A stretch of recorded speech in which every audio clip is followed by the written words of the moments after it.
2024 was one of the best years for hip hop in a long time. In recent memory, in fact, I know there's a lot of chatter online about 2016 and how special that year was. Now, musically, I won't put 2024 up there necessarily with a 2016, a 2017, a 2015 even, because that was one of the better runs that I've been alive for. But 2024 was a year to remember, especially for hip hop. Especially for hip hop. Now, I know Fat Joe said that this was the worst year for hip hop, and he was referring to a lot of, the moguls and the things that kind of came to light with some of the celebrities. He said it's a bad time to be a celebrity. I will refer to Mr. Katt Williams to my right.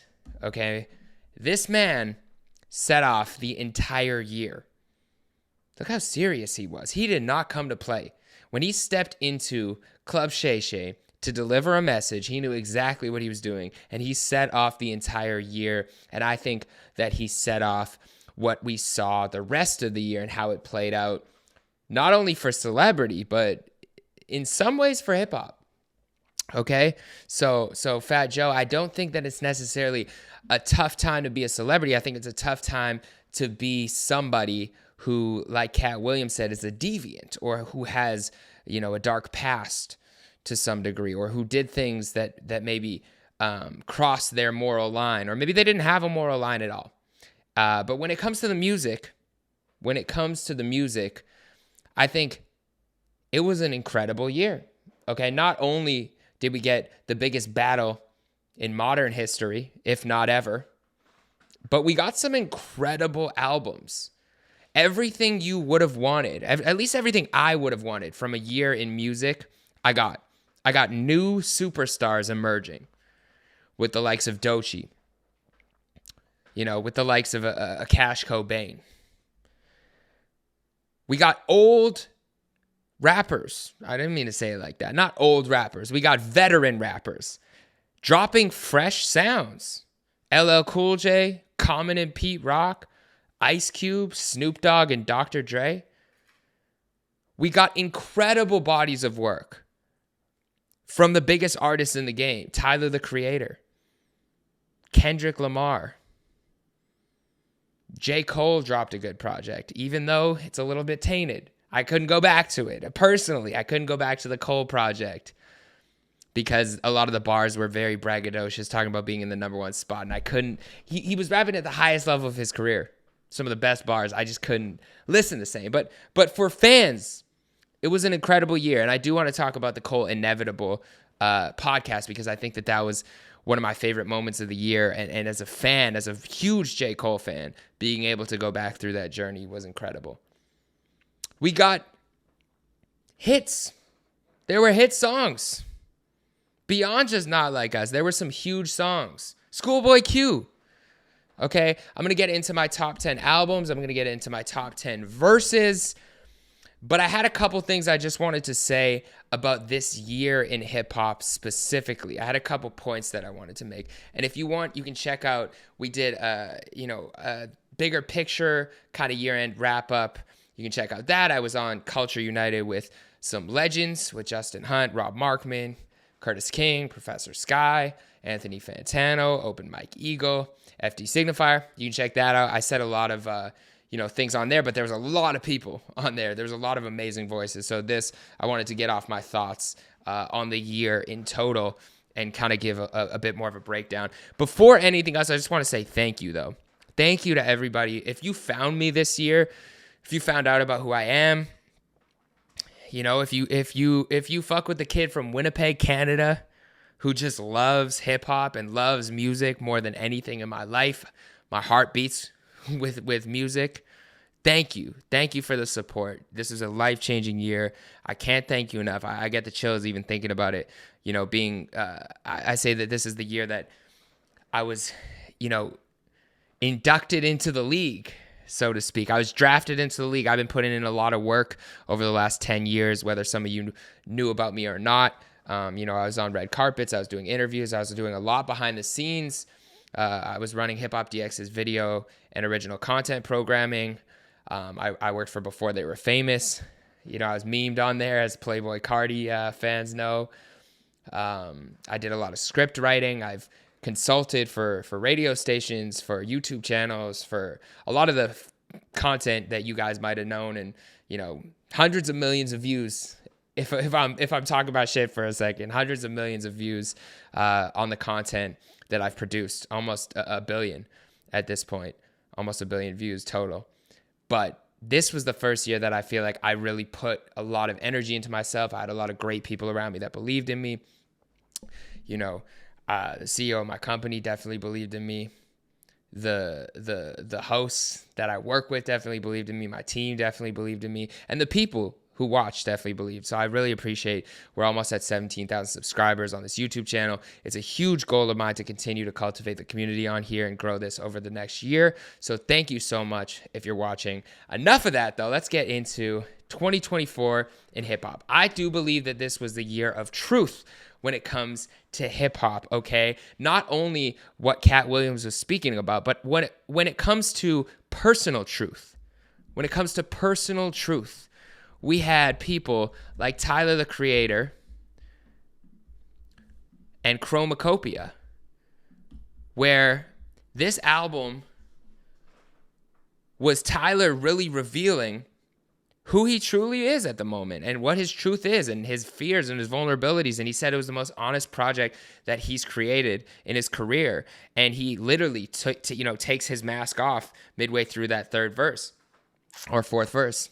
And so I think that everything kind of came to light in terms of through the music this year and self-honesty. This project was incredible. A$AP Ferg's project, I think, was amazing. It was one of my favorite albums this year. And I think more people should visit this project. If you haven't yet, it was super dope project. This song, Alive, is one of my favorite songs of the year. Even Demons with Denzel Curry has, some slap to it, but it also is, it has substance. I feel like DJ Head will be happy somewhere hearing me talk about slaps. But this song right here too, Pool, he really kind of gets vulnerable. To me, this year made me appreciate Mr. Morale a lot more, because the effect that it had, Tyler was on record saying that it influenced him. Russ said it influenced his Santiago album. A$AP Ferg would have no problem saying that it influenced him to be so honest and vulnerable on this album. Doechie's album was very honest. Denial's a River. She was super honest. So one of the big themes this year for me was honesty and self-honesty through expression, through the art, through the music. And I think that's a huge win for hip hop, because I think next year we're going to get even more of that. Once people saw that this was okay, that you kind of get the green light from the biggest artists in the world giving their truth. I think we're going to see a lot more artists from that middle class, that tier of like upcoming artists or even independent artists who are going to feel more comfortable giving their truth. And so I urge you guys to listen to some of these projects. If you haven't listened to Daryl, if you haven't listened to Doechii, if you haven't listened to Rhapsody, if you haven't listened to Cordae, there's a lot of projects where people are being super vulnerable and honest with their struggles and who they are. And, it may not be turn up music, but it's definitely something you can relate to. So let me know if there's some projects that you loved in the comments below. I know I'm a big champion for Chris Patrick too. Chris Patrick's album was super dope and super vulnerable. And so yeah, check out these albums. Let me know what you guys liked in terms of your projects. I do want to, I'm going to go to my Instagram because I did post this. I'll give you my top 10 albums of the year. So I had Kendrick at 1. I had Tyler at 2. Schoolboy Q, Blue Lips, amazing album. Amazing album. These top 3 are hard to pick for me. I have them all pretty close together, and depending on the day of the week you ask me, I might say Tyler's 1, I might say Schoolboy's 1, but those 3, the West Coast was definitely running shit, okay? Kendrick, Tyler, and Schoolboy. I might put those all in a playlist sometimes and just listen. That's how good I think all of those projects are. Then we have Doechii, Rhapsody, Ab-Soul, Glorilla, Cordae, Ferg, Vince Staples. Vince Staples dropped an amazing album that I think deserves a lot more credit.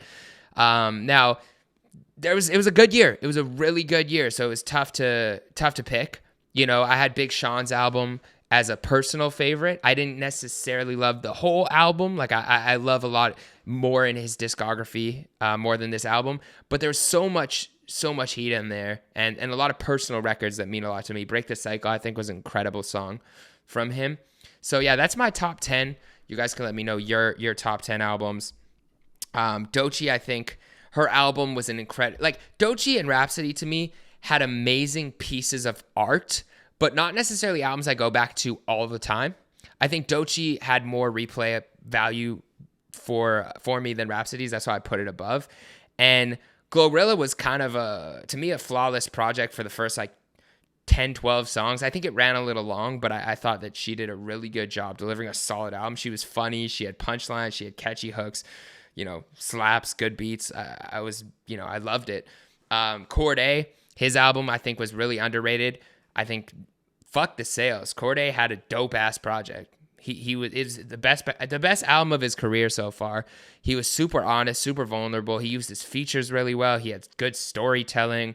You know, I really hope Cordae wins. So I do want to push that project and urge you to listen if you haven't yet. Ferg, I already talked about. And Vince Staples, I think, deserves more credit. So yeah, those are my 10. Future at Metro obviously dropped an impactful album on both of those. We Don't Trust You projects. I personally just didn't listen to them that much, you know, beyond Like That. And I like the intro on We Don't Trust You still. But yeah, and then Cole, I told you, I love the album bar-wise, but it just is tainted in my personal opinion. That doesn't mean that you can't think it's amazing. But yeah, let me know what your albums of the year are. Verses of the year. Verses of the year. These are my top 10 verses of the year. I do want to start by just talking about Like That because I showed Katt Williams at the beginning of this video, and I think that Like That is the Katt Williams interview of hip hop this year. Okay, Like That was a Future song, a Future and Metro Boomin song. Okay, where Future's talking, you know, reckless. He's talking about if she lose a carrot, she might choke. You know, I know she gonna swallow. She a goat. He's talking kind of reckless towards these women. And Kendrick went into a lane that he's not necessarily known for going into. Of course, he has the Mask Off remix with Future. He's done some of these songs. He did a No Freezer with Rich the Kid. So he's stepped into this area before, but he's not known for doing it, especially over the last few years, besides maybe a family ties with Baby Keem, but that's, you know, his fam. So I think he did that on purpose, the same way that Katt Williams stepped onto Club Shay Shay purposefully to give you, you know, a jarring interview that you're not expecting, to make sure the masses hear it, and going on a platform that maybe people weren't expecting he would go to for that type of revelation. So Kendrick did this on purpose. I think he wanted the masses to hear it. You couldn't escape that. This is Metro. This is Future. Okay, so if you're a Future fan, you're hearing this, and you might not normally listen to Kendrick. You might have hated Mr. Morale, but you heard that Like That verse. You might be a Playboi Carti fan, or a Yeet fan, or a Ken Carson fan, and you like to rage and you like to turn up, but you still like Future. You heard that verse. And I think that if that wasn't on that Future verse, if it wasn't a feature on the Future project, it might not have had the same impact. Now, it's Kendrick Lamar. I'm not downplaying Kendrick Lamar. We would have heard that verse no matter what, and it would have sparked the war still. But he knew exactly what he was doing. And I put that verse, Like That verse, as number one. I think it's the most impactful verse since Control. And I actually think Control, because of what it turned into, is the most impactful verse ever. You could say there's a Tupac verse. You could say the initial verse, that started hip hop. You could go back to The Message. You could say a lot of verses. I say Control, and I say Like That is the most impactful verse since Control, because look what it sparked. We saw relationships change. We saw everything come to light. Okay, we saw people that we didn't expect to be together on a song, and it showcased who was really fucking with each other.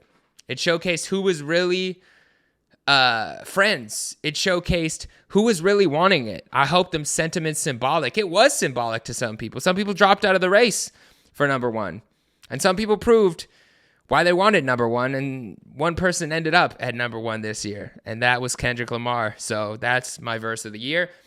Number 2, we have Crazier. We have Crazier, Ab Soul. Insane verse. Insane verse.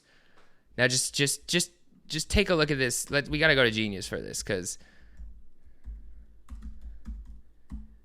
I just want you to look at this. So,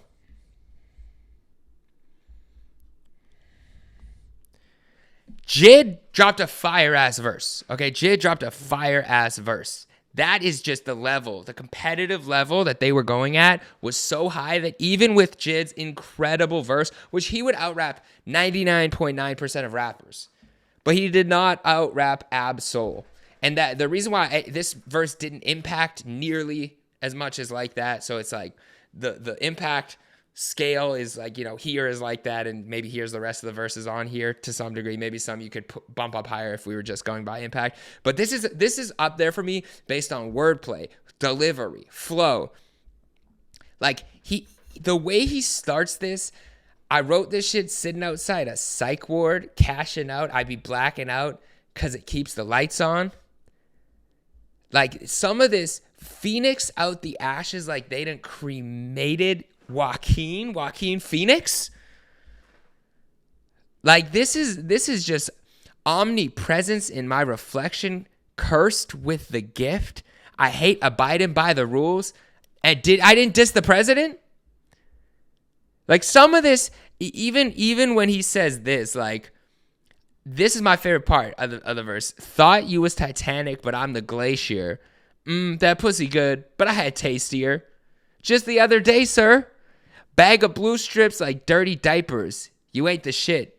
And that bar, shout out to I believe it was Cole from Dissect that broke down that bar to me about like when you're a parent, the blue strips on the dirty diapers. I didn't even realize that. And then that last bar where he says like, you remember what happened to the Savior, just ending on a Jesus Christ bar. It's around Christmas time, so Merry Christmas to anybody who's watching this, and happy Hanukkah, happy Kwanzaa, happy holidays to anybody else watching. But yeah, that verse was so fire. So that was my number 2. Take Your Mask Off is I meant verse 4. I put verse 3, but I meant verse 4 where Tyler basically reveals how he's trying to break free from all of the things holding him back, and he wants to be more honest, and he had to have some tough conversations with himself. I actually truly believe that verse was written around the time of Flower Boy. Let's take a look, actually. Take Your Mask Off lyrics.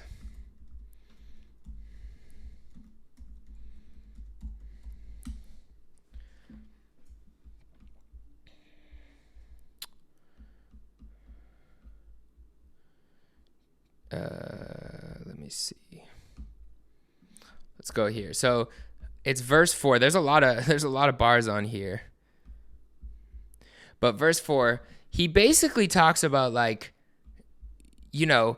all of the things he's trying to do and it not necessarily working exactly how he wants to. He says like, that $10 million invested, no justifying that. He's clearly putting his own money back into his art because he believes it, whether that be his festival, his clothing store, his movie production, his scoring of commercials and movies, his stage show. Trying to sell them weird ass clothes, nobody buying that. Sentiment is right, but your audience isn't racked enough.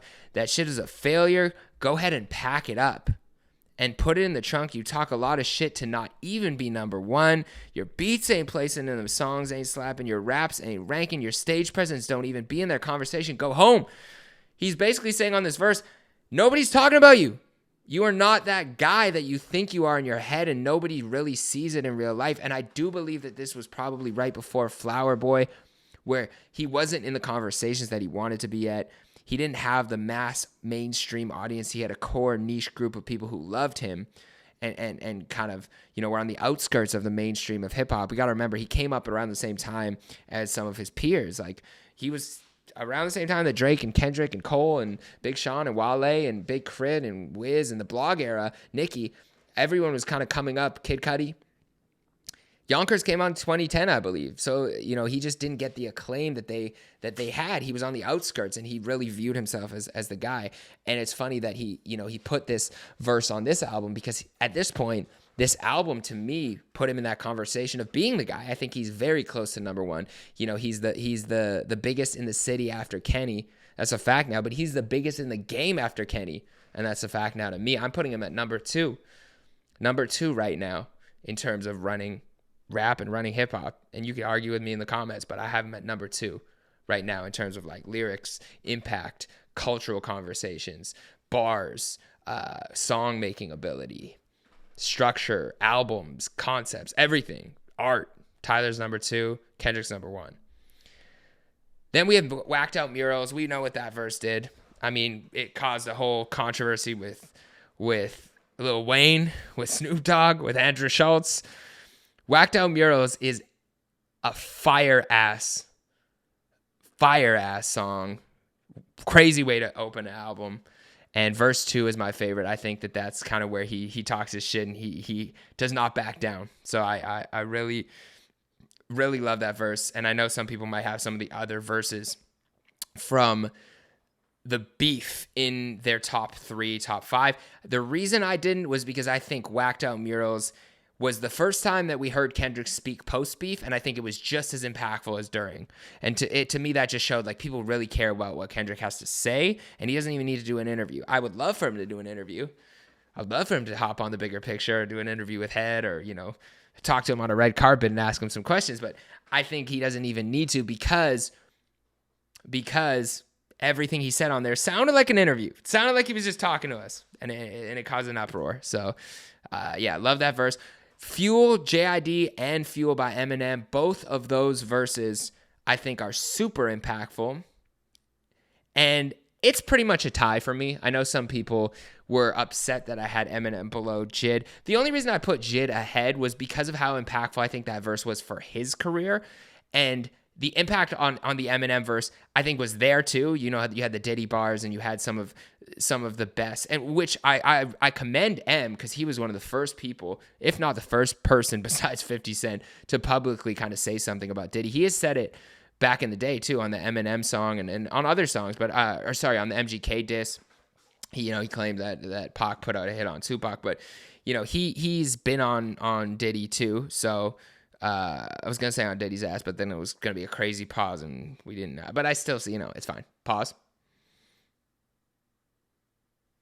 Play. Okay, so Jid's verse on Fuel, I don't think he out-rapped M technically, bar for bar, but I think it did a lot. It put Jid in a conversation of, like, I can rap next to anyone. I can rap next to Eminem, and I think Jid's going to have a huge year next year, which I'm excited for. And I hope to see a classic album out of him that puts him kind of in that mainstream conversation for the top spot.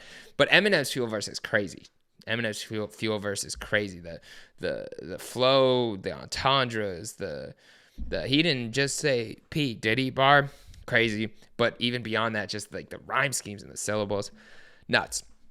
The Rhapsody verse, nuts. I think she's just so vulnerable, and like just the way that she speaks on that verse is just like it's so candid. It's so candid, but like she doesn't lose some of the bars on there too. Like even this bar right here. Besides the under ratings, I'm flawed. I cried tears on my eyes like Viola Davis. Fence scene, the one they call boring, still boarding. I'm unseen, I'm morphine. I try to ease your pain, now I'm morphine. Like she was barring up on this verse. I urge you to listen if you have not checked that out yet. Then we had 616 in LA. That was my favorite song from the battle. Personally, I still go back to it. I know it's not on streaming, so it's kind of harder. I think it would be a much bigger song if it was on streaming. But just the way that Kendrick was rapping, from Drake's perspective and kind of to a T, doing a timestamp record, but then also, God, my location is yours, but who am I if I don't go to war? There's opportunity when living with loss. I find myself when I fall short. I don't know if I fucked up the lyrics, but The 616 verse is so fire, and I think it really showcases kind of the turning point in the battle for me, because Euphoria is kind of this prophetic song that aged really well, that was reading Drake, but it wasn't necessarily like fully over in everyone's mind. I know some people are going to comment and say it was over after Euphoria dropped. It wasn't publicly decided. Okay, that's why we still needed Family Matters, and we still needed Meet the Grahams, and Not Like Us was kind of like the one shining moment, that kind of victory lap of it all, and maybe solidified the win to some people. But 616, he went back to back on it. He said back to back, I like that record, and then went back to back on him. And the fact that he kind of dissected Drake and made him kind of like think about the people around him, and he also he's going through spiritual warfare and kind of describing his mindset during this, and how he likes peace, and there's receipts in the street, and they came back with no information. I just really loved that verse. I had Family Matters verse 2 as the second verse in that song. Is, I think, Drake pretty much shot 100%.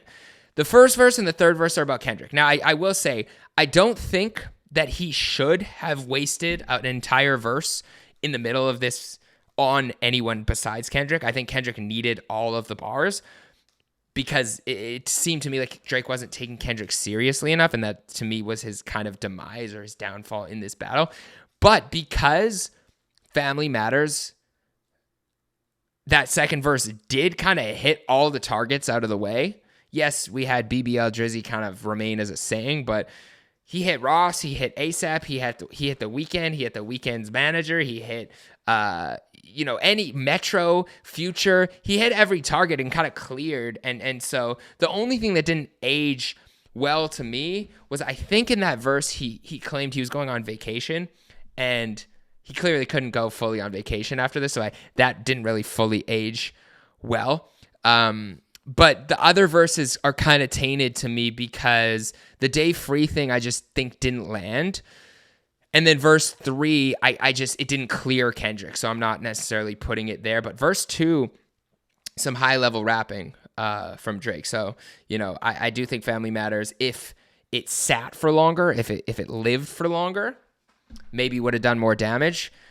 Somebody said that it might have cleared 99.9% of rappers, but Kendrick is that 0.1%, okay? He is 0.1%, and it did not even really knock Kendrick down, because he stepped on it with the scariest song of all time. I'm not even gonna mention. I'm sorry. Just thinking about it. You know what I'm talking about. Plate of Collard Greens. J. Cole's verse on there was nuts. I think, Daylight is not one to play with. If you're rapping on a Daylight song, he's one of the best rappers to touch a pen. So you got to come with high level raps. And I think J. Cole just showcased. He had like 10 Michael Jackson references in a row. Like it was just crazy. Like, deep down, I hated Halloween. With all that I've seen, who needs another way to cause a scream? Dangerous as the king of pop. How well they spin your block. No moves, minimal, smooth criminals. The whole gang doing insane amounts of lean. The Michael lean. This ain't prescribed because there's no doc for the pain they harboring. Some pray to God, but it's odd because Satan's catering all their dreams. Spiritually malnourished, dehydrated, now they fiend for truth in these flows. Food for their souls to make it all serene. Well, here's a plate of collard greens.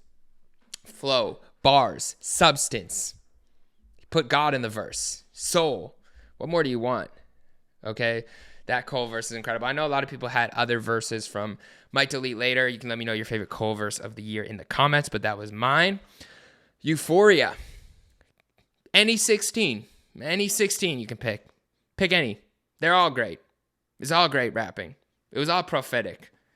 I personally like the beginning part. I know kind of gets glossed over, but I'll spare you. This is Random Acts of Kindness, where he laid it out and he said, this is where I'm going to take it. To me, when I even saw the title, I went there. When I did the breakdown, I said, he's warning you. He said, I'm going to go there. I'm going to go talk about young girls and some of the dots that we can put together from online theories, and maybe he knew information that we aren't privy to.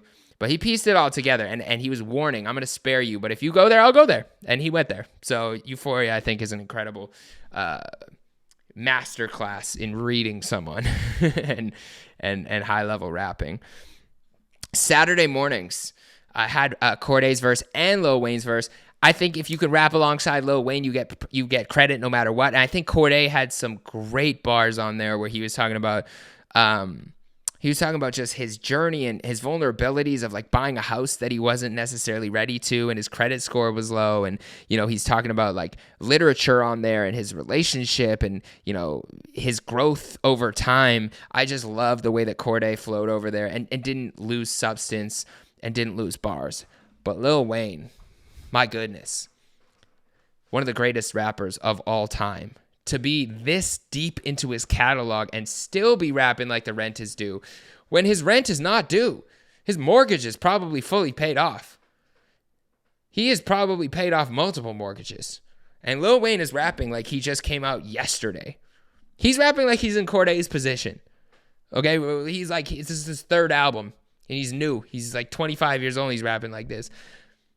Lil Wayne killed that verse. So go listen to that verse if you haven't heard it or if you haven't heard it in a while and tell me what you think. I put verse 3, Not Like Us, on there as well.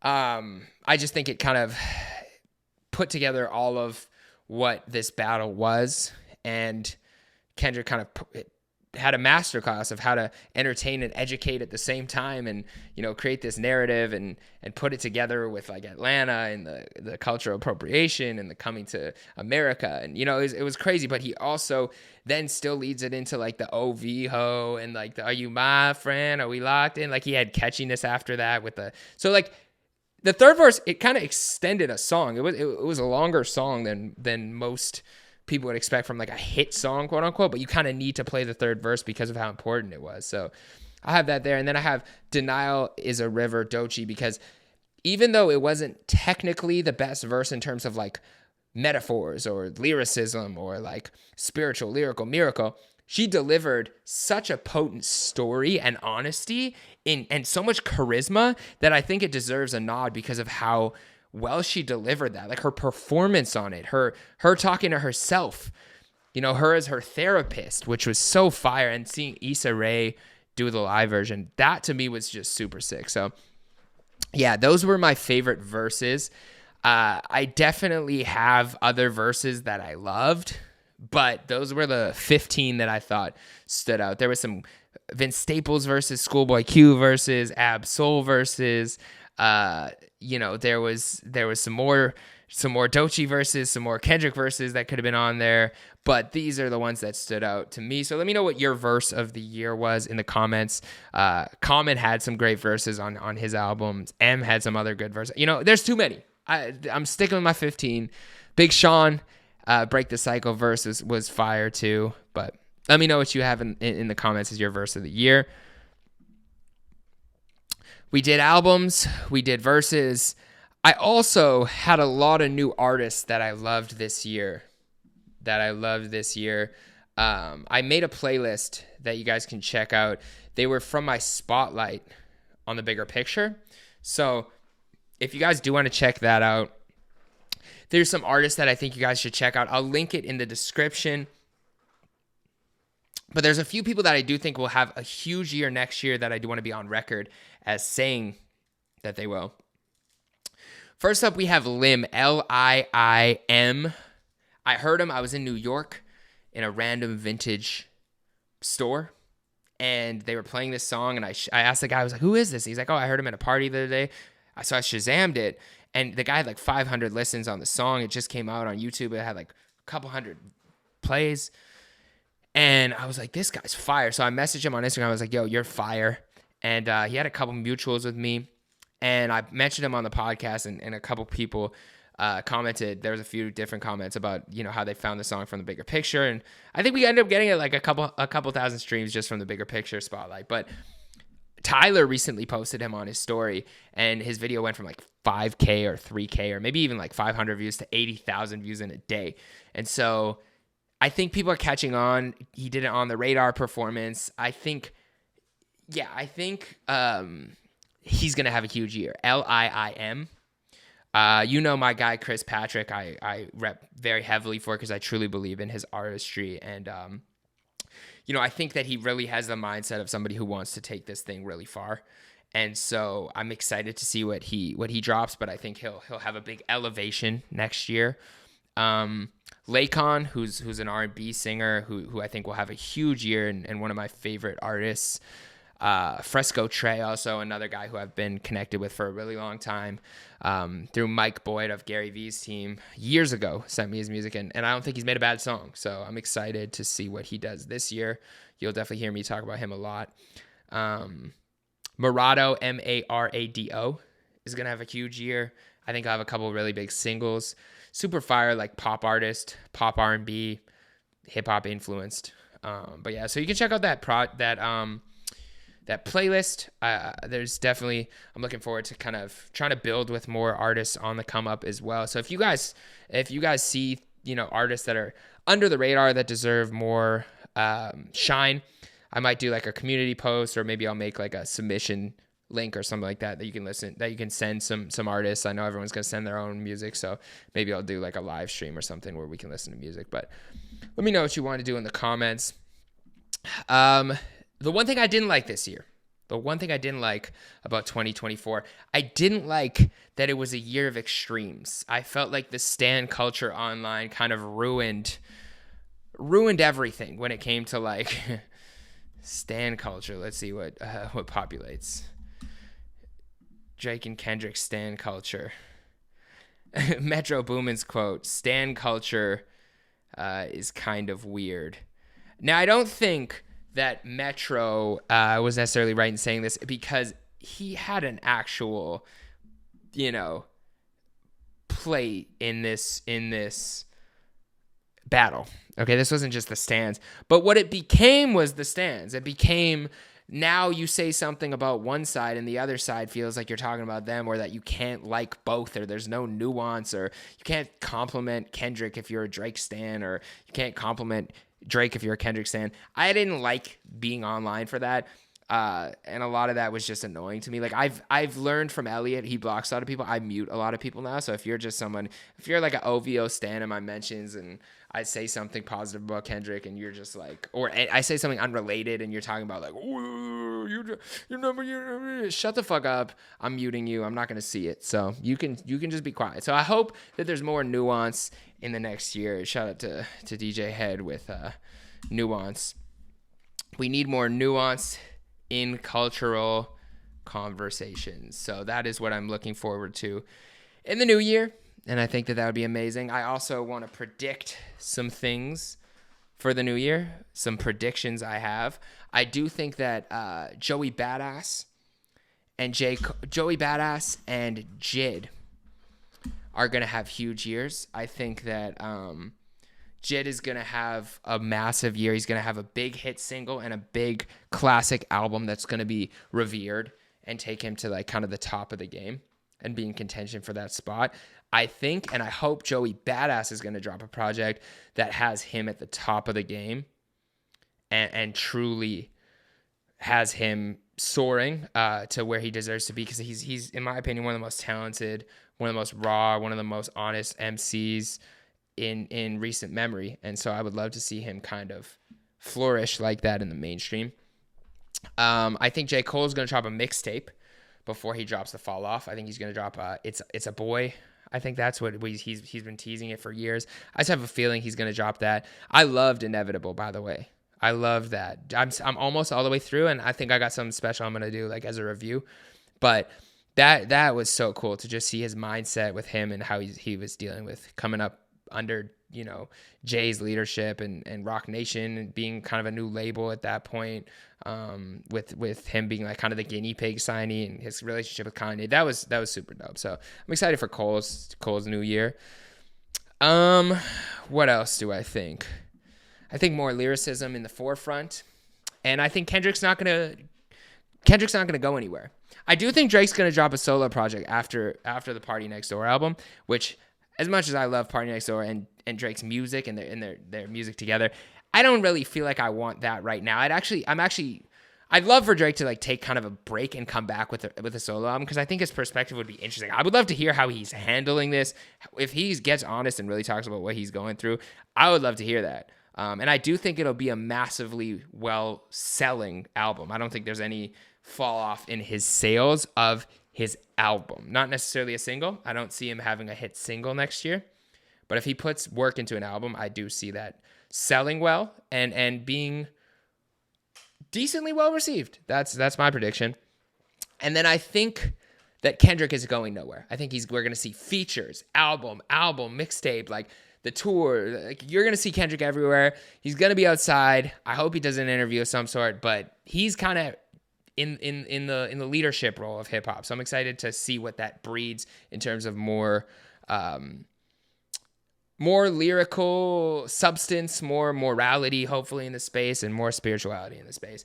And then I also think Tyler's going to take the number one spot. I think Tyler is going to go for the number one spot next year.